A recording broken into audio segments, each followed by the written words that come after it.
welcome. I'm Johan Fourie, affiliated to the Department of Economics, and this is the public lecture of a conference that we've been organizing on data development and visualization and communication to policymakers and the general public. So it's a way for us as academics to think about ways that we communicate to a broader audience, our research to a broader audience.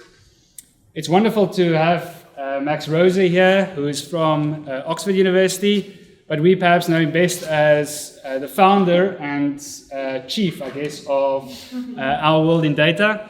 All of us that deal with development data have used Our World in Data, and especially during a time of COVID when statistics was lacking, and we've heard the story over the last day or so about how Max and his team built up the statistics about deaths, about infection rates, and also about vaccination rates. So today he's going to present a public lecture kind of broadly about development and the role of data in development. And so we look forward to that. We're going to keep it to 40 minutes presentation and then 20 minutes or so for Q&A. We unfortunately have to be out of this venue exactly at 2 because there's a class that's coming in. So let's try and keep to a strict timeline.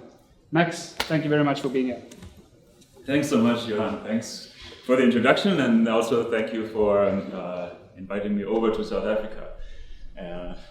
Coming from the UK, and I'm very jealous of how very beautiful it is here, and what a great community of researchers and students you have. The conference was great. For those who were there yesterday, I quite like having questions from everyone in the audience and interacting with people. So please feel free to ask questions if you have any, and I try to manage it so that we get out of this room by 2 so that the students can come in. As Johan was saying, the lecture that I prepared for you today is a lecture largely about the value of data, or why I think data is valuable. And it's about our world in data much more broadly. Yesterday I was talking about COVID. Today I want to speak much more broadly about what we're doing, and especially why we're doing this. For most people who know us these days, they know us because of our COVID data. So during the last 2 years, we pulled together all kinds of relevant epidemiological data on the global scale and made it available online. So the biggest project of all of this was this vaccination data set, where we bring together data from all the countries in the world every day. This is now showing you the latest data online, and make it available for the world. And this data, much of the motivation of the project is that I think we are building infrastructure that then other people can rely on and build upon. So this COVID data is the data that you see when you go to the New York Times website, or when you go to the Google search results, or if you go to the Financial Times, and I'm sure also the South African newspapers that report. It's the data set on global vaccination. So if you see global data on vaccinations, it comes from this effort. But our work is much more broad than COVID, and we're building a website. So I thought it makes sense to have a brief look, if you haven't seen it, and show you what the website looks like. And up here is this big menu where you see the breadth of topics that we cover, from demographic change to many different health topics, to hunger, food and agriculture, poverty and economic development, human rights and democracy. Unfortunately, very relevant today, violence and war as well. And then for all of these topics, we make the data available and then explain how to interpret this data, what to learn from this data, what caveats to have in mind. And on the landing page, you see that our mission is to make research and data available that allows us to make progress against the world's largest problems. That's overall the mission that we have. And the question, as I put it in the title slide, is why did we choose this mission? And the starting point for this mission was this question here. We asked ourselves, what is it that you need to know to make the world a better place? That's the information that we want to provide. And at the highest level, these are three things that I think one needs to know. That it is possible to make the world a better place. Because if you're not actually aware that it's possible to make progress and achieve positive change, then you don't get started in the first place.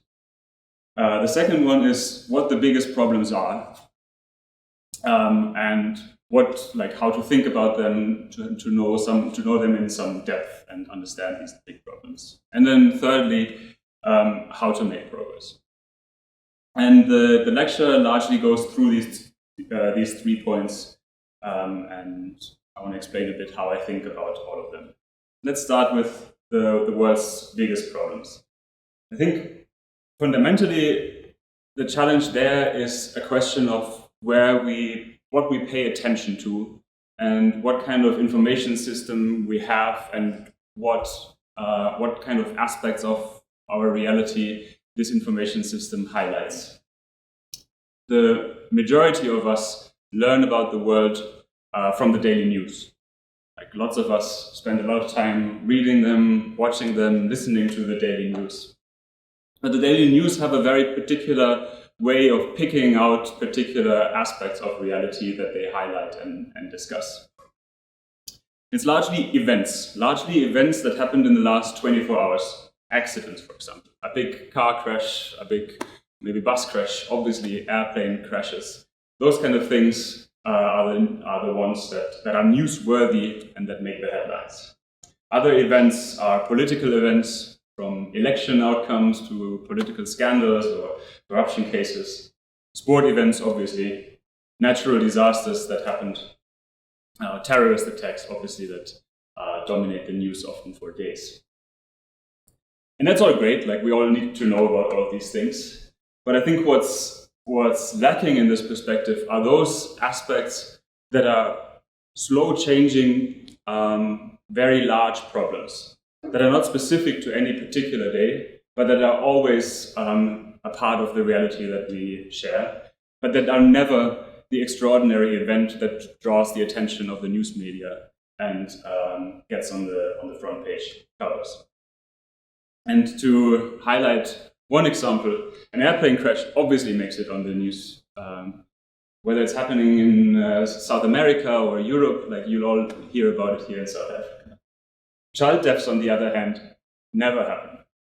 And I think that's the imbalance that we're trying to address. Because if you compare them in magnitude, obviously the difference is huge.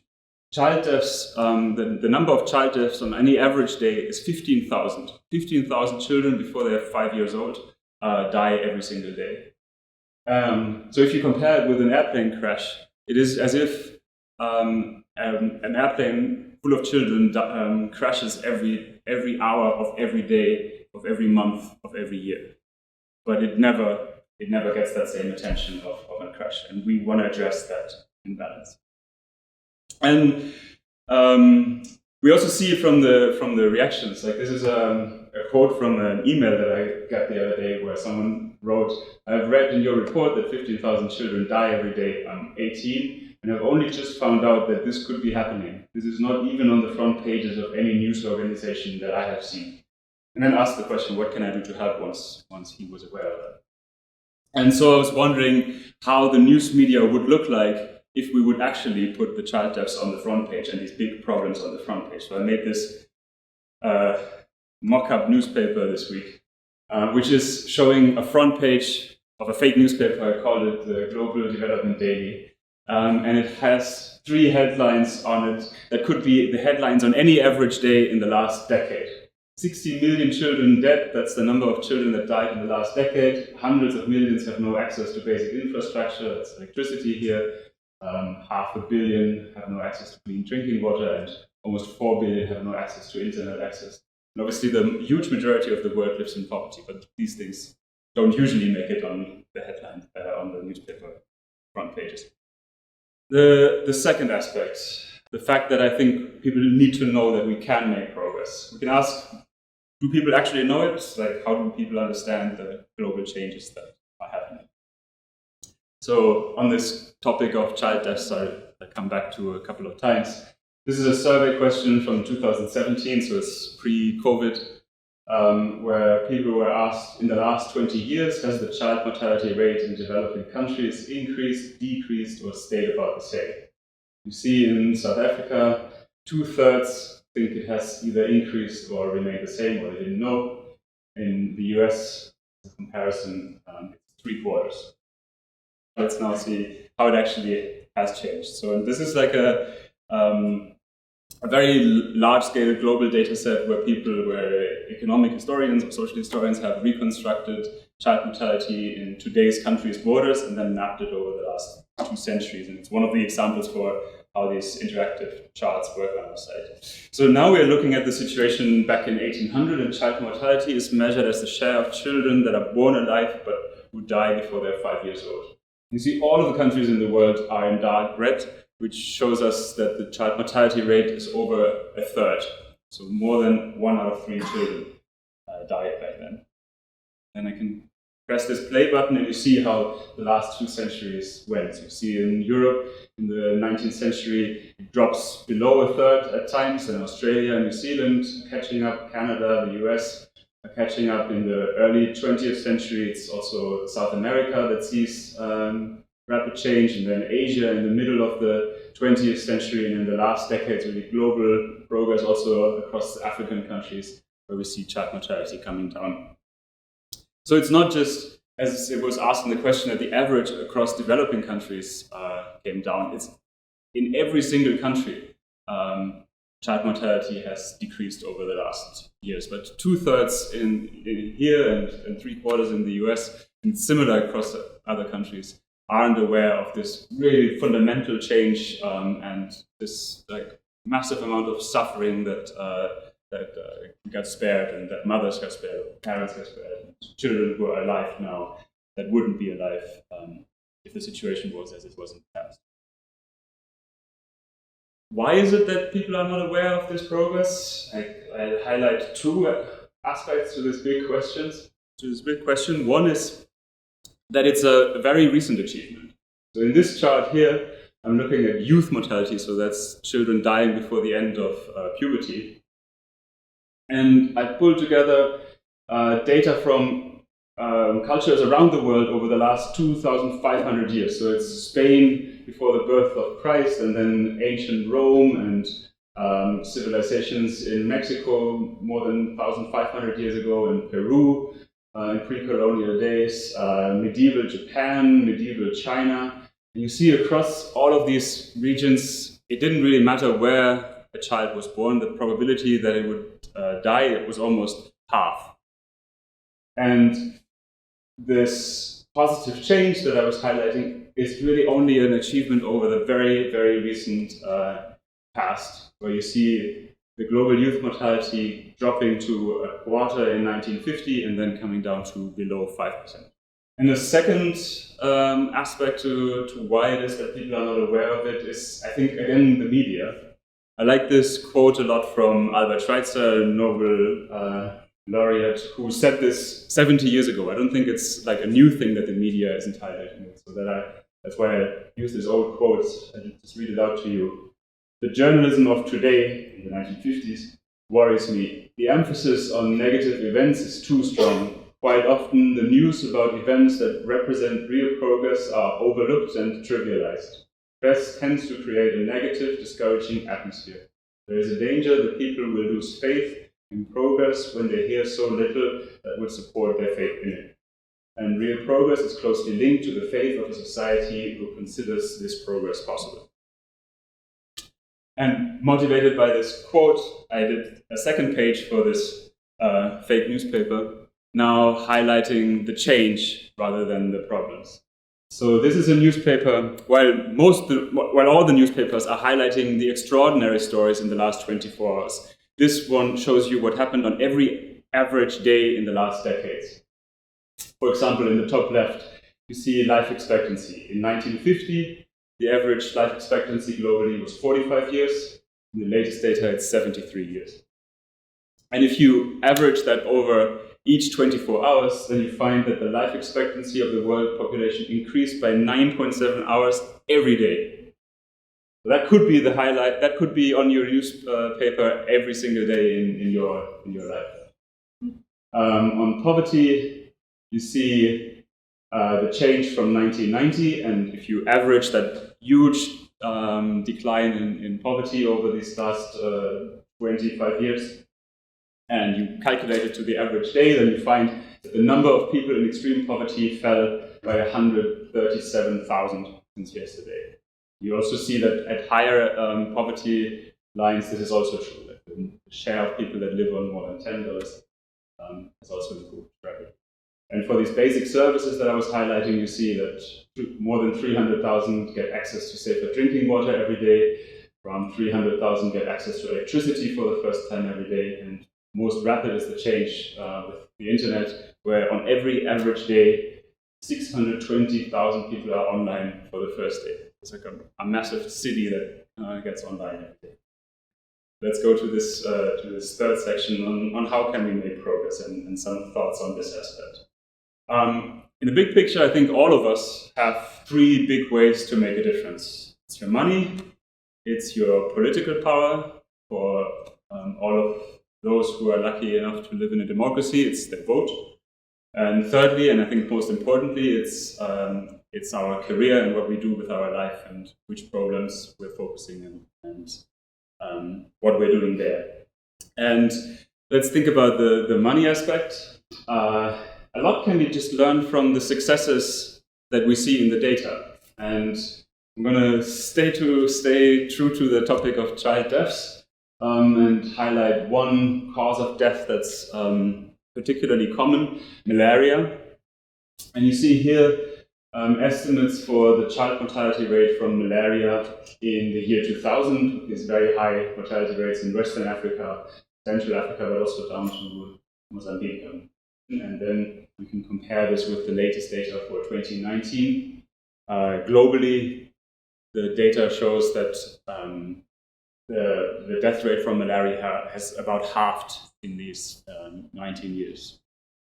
And when we see such a success, we can go and ask, how is that possible? And the biggest impact here was due to insecticide-treated malaria bed nets.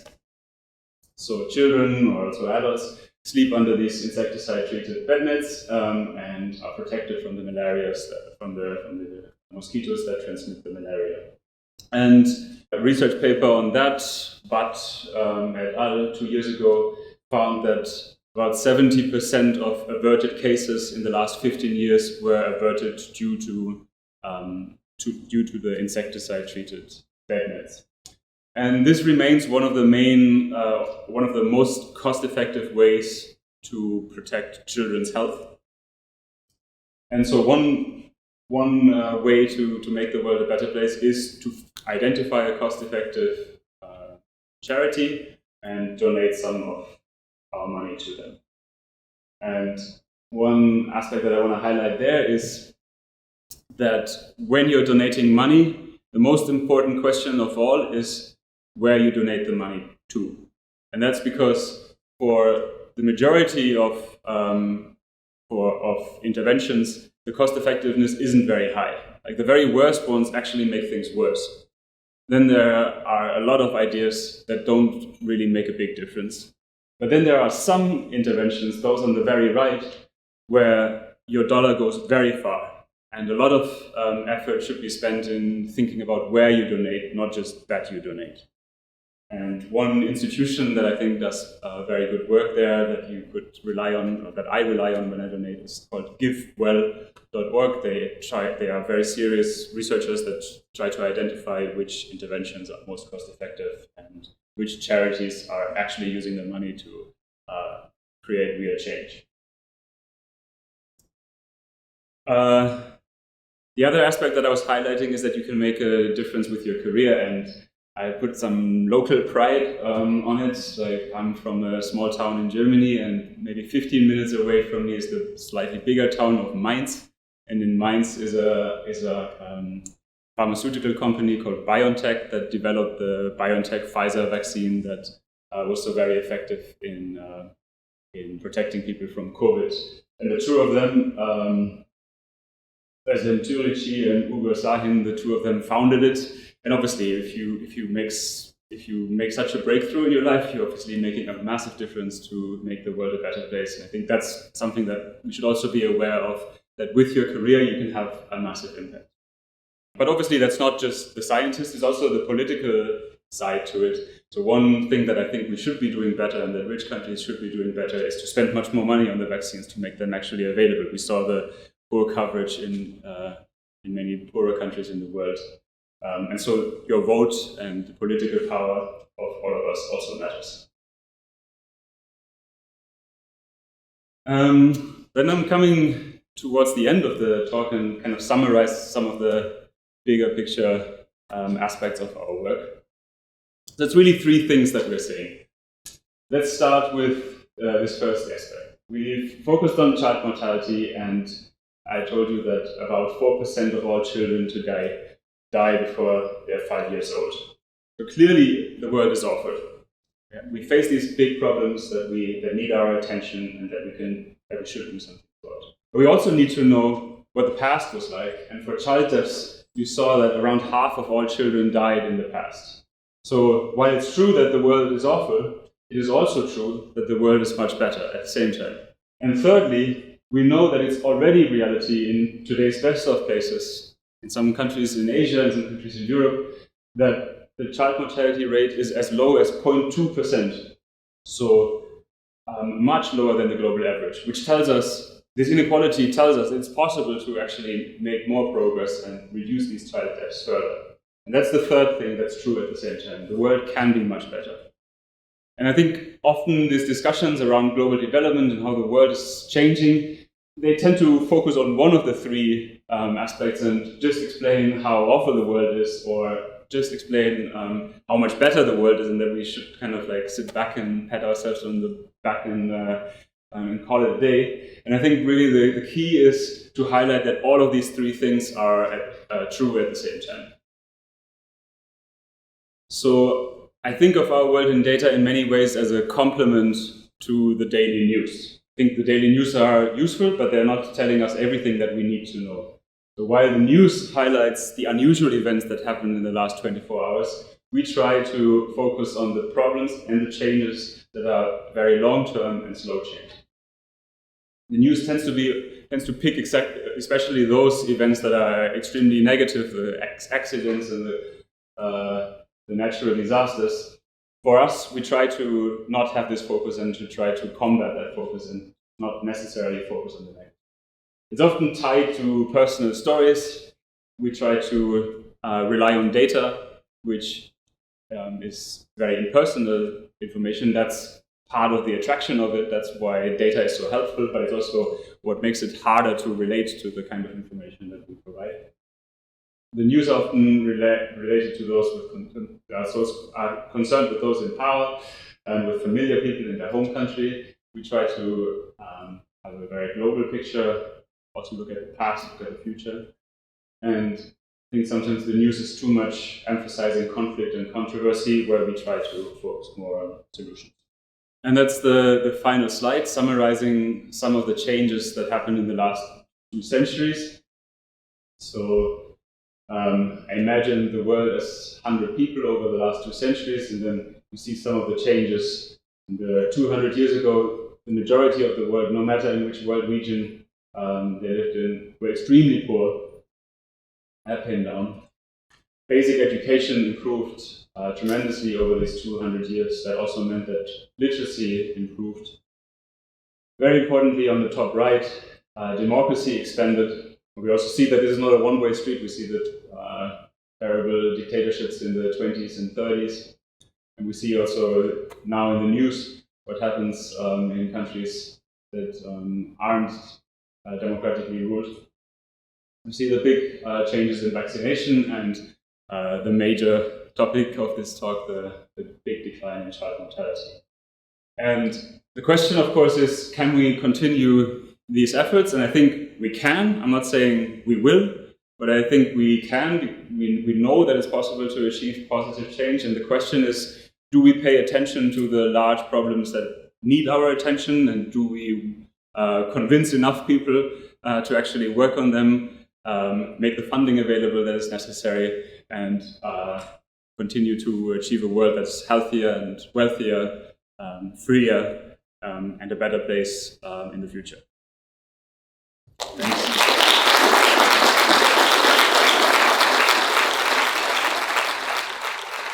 Thanks, Max.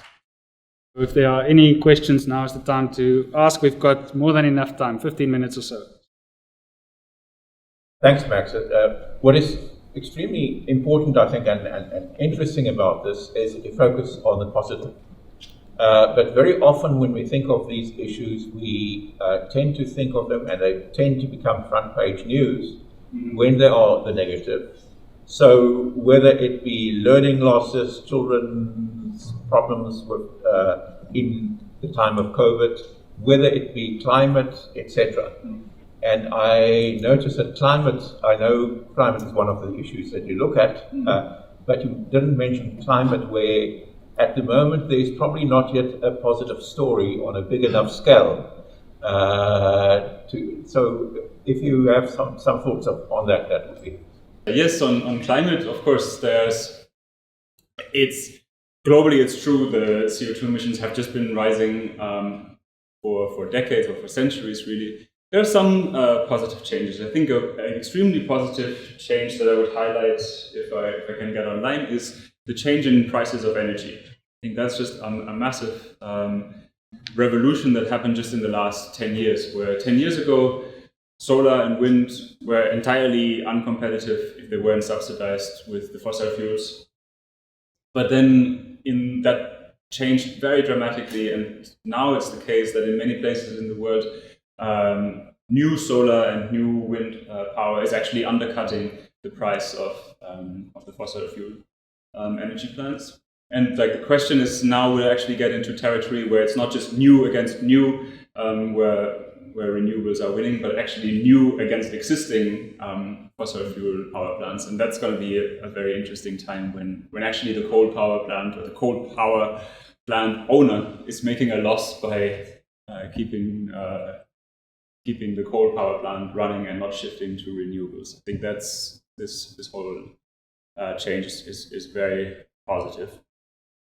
And it's also the case that many countries actually reduced CO2 emissions very, very dramatically. Like all countries in Western Europe, which are globally still absolutely unsustainable, but they are in a better situation than they were in the 90s or even the 2000s, where countries got richer, but at the same time they transitioned away from the very fossil fuel intensive energy sources and became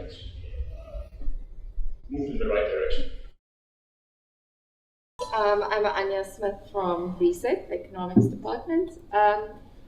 So you showed that the difference between, I think, news media and your news or your data is also sort of the power element that you report on most people. And given that journalists typically are the most educated and from the wealthiest strata of societies in the world, how does our world in data work with news media in changing their power perspectives and the way they think about data? Because I think most people in the world are probably not consuming their information from your website yet, but from radio stations or newspapers. Like this connects a bit to this point that I was saying early on, that we try to build infrastructure that others can then rely on. And one way which I often explain to the team is the news media isn't reporting on these big problems that I would like them to report on. They're not reporting the positive changes often. Our job is to make it as hard as possible for them to say that they're not doing this.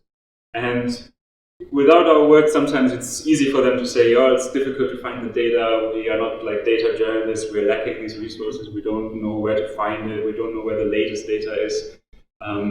So we try to make it very hard for them to use these excuses. And sometimes that works. Like the citations, we track them. Like they are in the tens of thousands per year, where news media relies on us and reports it. A big aspect there is also that many journalists get in touch and write to us and ask us questions about which kind of stories they could be reporting on. And I think there could be much more like this. I mean, there shouldn't be just like this one hour. Like there are a couple of related projects to our work, and I think there should be like thousands of such projects, and there should be many more people who've come from econ faculties or other from other research backgrounds and with quantitative skills that can relate to the journalists and actually can answer their many questions. Because I think often the problem that we encounter is that the journalists would like to report, but they are not feeling that they have the training and the background to be comfortable speaking about that. So I don't know, like I haven't quite seen anyone doing it, but something like a kind of consultancy or so of researchers that are available to journalists could probably have a pretty big impact there. Now the iPhone or what it is connected again, so I can show you that chart that shows the change in energy prices. Like you see in brown the major energy source globally and very much in South Africa, coal, which remained more or less constant. And you see in blue and orange price of solar and wind coming down very steep. And this is also a fun chart. I can show you the other one too. Like it's not just a change in the last decade, but it's a very long run development. This shows you not the price of energy, but the price of the solar PV modules, which is done by colleagues at the Oxford Martin School, where Ian Golden is visiting these years currently from. And they show that these learning curves, they are called, are very regular, that as the global capacity of solar PV increases, the price comes down steadily on this log chart, right? So it's like an extremely massive decline of 99.6% since the late 70s. Now you had a question. Well, there's two sides of my question. The first one is a bit related to the first one. Once you get those stories out, do you measure if they actually reach the public or not?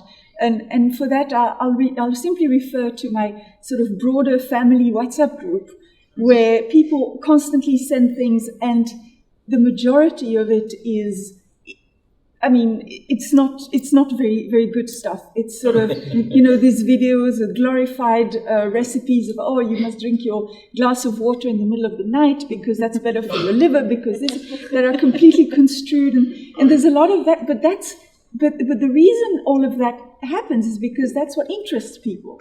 And I'm not sure how much the uptake of this sort of news would be among, your everyday people. But then the question is, if in an ideal world you get those stories out, and this is what people learn, what do you think it will change in people? Do you think it will change the way they do things? Do you think what change do you think that would make happen?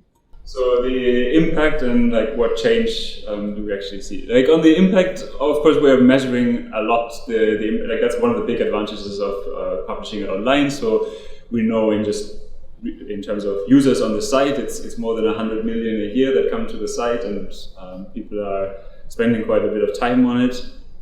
And we know that many are relying on it for their own reporting, and so we know that we are not competing with the very large media organizations, but it's also way bigger than I had ever imagined when I first started out with all of this. And then the second aspect there is also that I'm happy if others are taking up our stories and are retelling them in their own way. And that happens a lot, where it's people in the television or in the newspapers, but also like YouTube video creators a lot also, and they take this material and make these videos that go viral and reach extremely large audiences. And then we are just like one step in this long chain. There are some researchers or some national institute that collects the data, and we like are one step there. But I think that's something that I very much like, that we have this kind of secondary reach and enable others to produce material that might end up on a WhatsApp group somewhere. And in terms of impact, like I hope that people are really taking this information seriously and maybe changing their lives. And it is hard to measure like how many people are actually changing their lives, because like few things in life are where like you look at something and the next day you're completely different. So it's probably just like one little step in some direction. But we hear a lot from people who say, I came across this article years ago and then I ended up donating or changing my career. An opinion, really. If you had a magic wand, or could rub the bottle with the genie in it and make a wish, what would you change about that massive development aid machine, for want of a better word, and the way it currently works? I think in the big picture, one aspect is, of course, that a lot of money is given not because it's particularly effective in a place, but because of some kind of political considerations, that it's like geopolitically strategic for the UK or the US or so to give money. And I think that's very bad, firstly because it's not effective, and secondly because it makes people cynical about aid overall. So obviously, if I could use the magic wand for that, I'd get rid of this. And the second thing, I guess, is also to highlight that development aid can fail terribly and can actually be bad, but also really there are definitely also cases where development aid had just massive successes. And I think that's sometimes underplayed. Like I was trying to highlight this big success stories of the bed nets, because I think maybe 20 years ago or so, it was like last night we spoke about Lisa Moyo or Bill Easterly, who I think made people sometimes overly cynical about development aid, and I think highlighting the positive, that's a bit more in my capacity without a magic wand, so I'm trying to do that bit. The world has experienced massive progress over the last decade. South Africa has experienced quite substantial decline. And amongst my friends, when everyone's getting pessimistic about the state of the country, I like to remind them that the worse things get, the larger the marginal good of their efforts will be. And to ask a question I'm sure you get all the time, how do you think about how people might get complacent if they see this progress as being systemic and inevitable? The inverse of the South African situation, where one might feel like their marginal effort is getting smaller and smaller. Perhaps act today instead of tomorrow. I mean, yes, you're pointing out a good point, that often when people don't like this kind of progress narrative, then they're often thinking it makes people overly optimistic and complacent about development. So yeah, like it's interesting to hear from the South African perspective where the opposite problem is prevalent. Like I guess that's a bit the motivation for highlighting these 3 points at the same time, that's the reality everywhere. And maybe another way to think about it is also that while stagnation is obviously very terrible, progress also doesn't mean that things are as good as they could be or so ahead. Like it's also always worth highlighting that awesome child mortality came down a lot, but it could have gone down a lot more. So maybe in this framing there isn't all that much of a difference between the world and South Africa, and it's always a question of how can we move faster and be more effective in creating positive change. So just a couple of questions that we are debating, just to get your comment. Just the importance of data, and also how the media love to explore controversy. So for example, in South Africa, we got a lot in the media recently. we find a variant, and then they're like, oh, you guys found a variant, you identified the word, you are the worst in the world, and then the world put a travel ban, and then they move, oh, South Africa has great scientists, yeah. And all the time we need data to show, and then we go and tell the world this new variant is much more mild, yeah. And then they go, oh, the South African scientists are talking nonsense, yeah. And then they find again, and then they realize, yeah.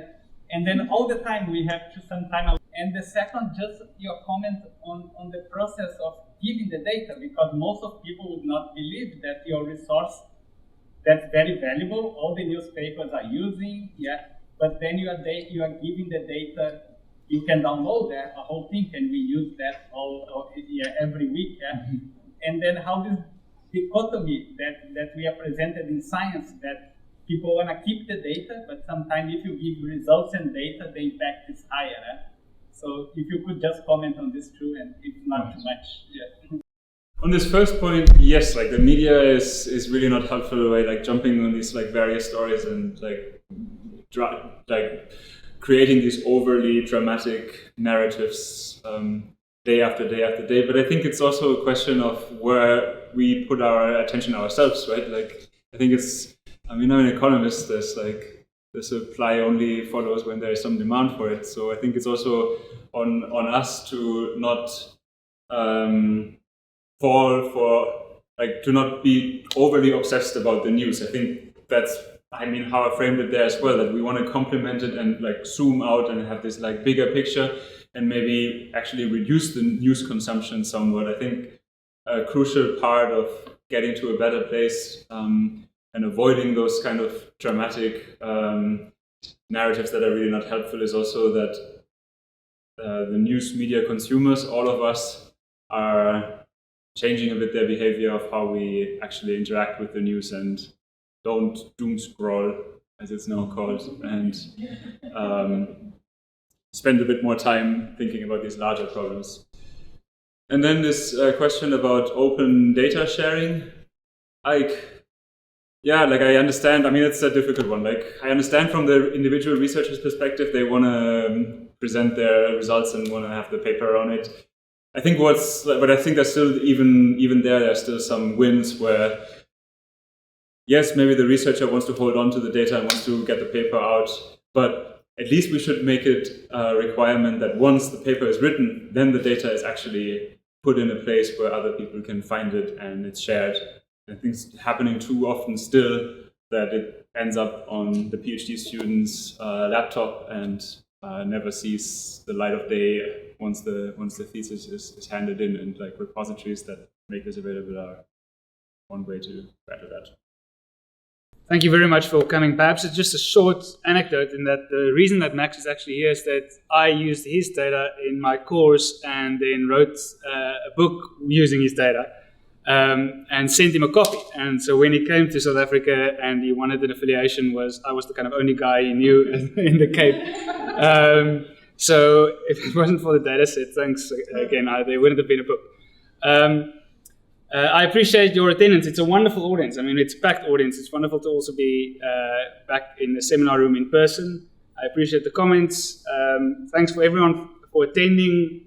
I should have said the LEAP, the Laboratory for the Economics of Africa's Past, is one sponsor. Reset with Sir Fast van der Berg in the Economics Department, looking at social and economic policies, another, and in the School for Data Science and Computational Thinking is the third partner of this conference that ends in this public lecture. Thanks, Max, and I hope you have a good day and a good weekend. Thanks.